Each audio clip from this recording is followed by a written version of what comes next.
महापिले एई गीतटी को रचना करिसेंती नमिता बेहेरा एवं गाइचंती श्रद्धाश्री पात्र।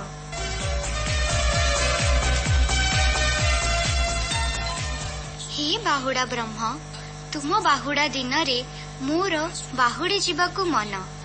मो जीवनर रथ बहुत गड़िला प्रभु संसार बड़ दांडरे। सुख शांतिर पोड़पिठा बहुत खाइली प्रभु। बंधु परिजन सखा सहोदर भगिनी सबुरी सुख उपभोग कली तुमरी कृपारु ओ करुणारु। एतिके अली मात्र छामुरे तुम बाहुड़ा रथ गड़ुथिब बड़ दांड आड़कू।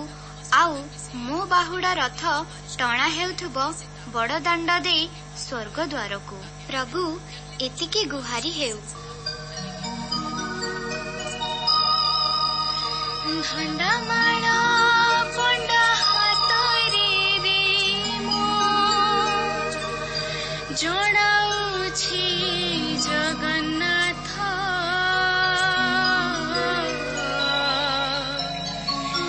तू बाहुड़ा दिन मो बाहुड़ी जीवे कामना एतिके मात्र।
साखी तुम्हें जगन्नाथ प्रभु, साखी तुम्हें जगन्नाथ।